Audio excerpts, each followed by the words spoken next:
Hey guys, welcome to the channel. My name's Alex, or as some of you may know me as Flex Chameleon, and I'm an aspiring adventurer from Ontario, Canada. I'm kind of just making this video to explain why I'm doing this and what I really hope to achieve and what I hope to do with this channel. So just a quick explanation of what I'll be doing. Next year I plan on taking an RV and embarking on a cross-Canada adventure. Leaving for the East Coast in late May, early June, something like that, and making my way out west in the winter months, because that's really the only place you can camp in Canada in the winter time. And along the way, I'll kind of stop at places I find interesting, whether I've planned them or they do kind of come impromptu and stuff I find along the way. I find with a trip like this, well, at least in my mind, I've never done a trip like this, but you want to have some flexibility and be ready to have roadblocks and speed bumps, and I kind of want to be prepared for that. I'd also decided that since I would be taking this year off to go on this trip and taking a year off work, and I would spend the time documenting the trip to show all my friends and my family, and at the same time kind of uncover these small or large communities within these towns, cities, and kind of what I find is the beauty of Canada, and that's the uniqueness of these communities and these different places you can see, and how every town might be just a little bit different than the last one you went to. So I kind of want to uncover that and show that to the world, a different side of Canada that you may not have seen before. Along the way, I'm gonna stay mainly on free campsites, be that like a Walmart. We have Crownland here in Canada. While I started looking into this free camping lifestyle, I noticed that it was pretty popular. I wasn't alone in this journey I was going to be on. So there was lots of videos, resources, tons of stuff I could look into to help me along the way in preparing for something of this caliber and something so outside of my comfort zone, really.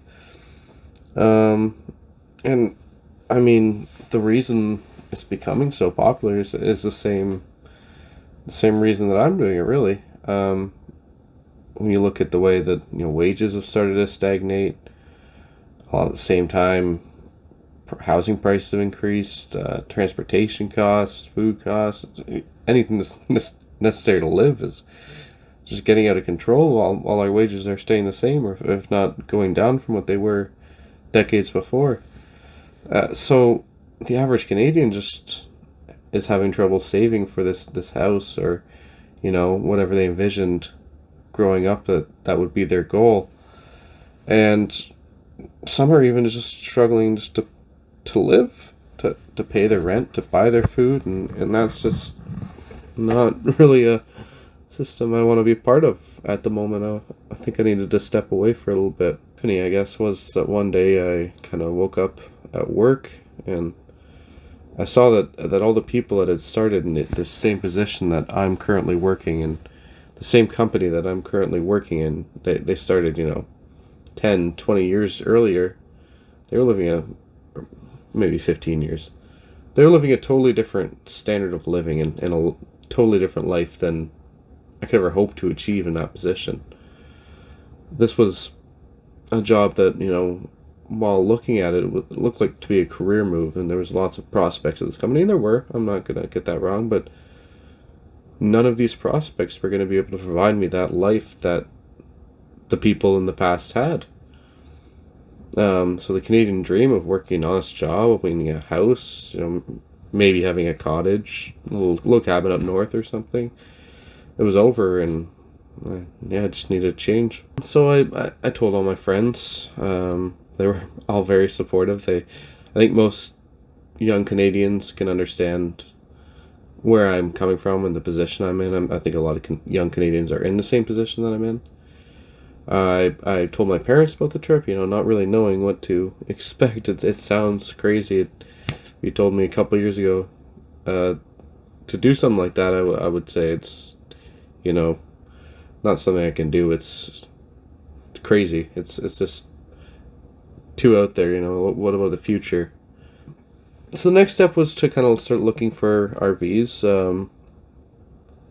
Started looking around the market, seeing what was available within my price range. I priced out a fairly low budget because I wanted to do this trip very quickly. And I found there were some in my price range, and I would, favorite them and go to check them the next day, and they'd be gone. So I thought I should start sending some emails out. I should start getting a hold of these people and see some of these RVs, at least see what I'm going to be getting myself into.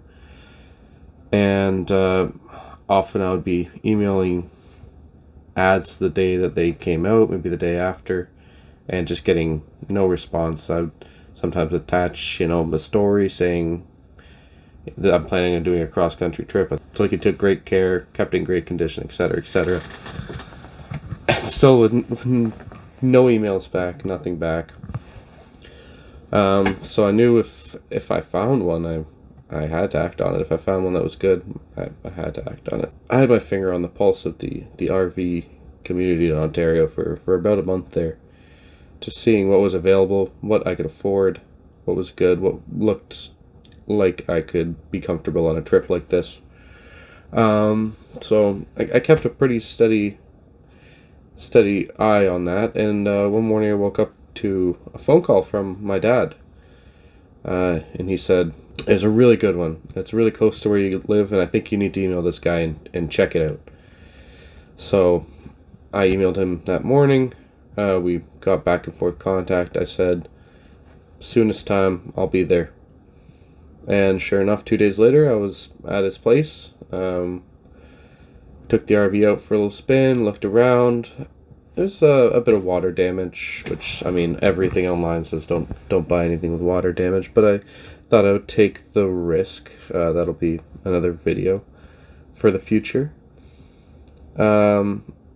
Anyways, we went and saw it. We were the first ones there. The couple issues, like the water damage, main issue. Took it on a drive around. Everything seemed phenomenal. So I put an offer in right there, knowing that the next person that went to see that RV after me was going to put an offer in if I didn't. So I put the offer in, and he accepted, and, well, long story short, I'm going to pick up my new RV this Friday. So, first step of the journey is already underway. So I can't wait to share the reveal video with everyone, show the progress of the water damage, whatever else we may find along the way, the progress of taking care of it, all of that. I can't wait to share this whole journey with you. So stay tuned for lots of videos from, buying the RV. I'll film everything on Friday, to the travels that I'm going to be taking next year, and everything in between.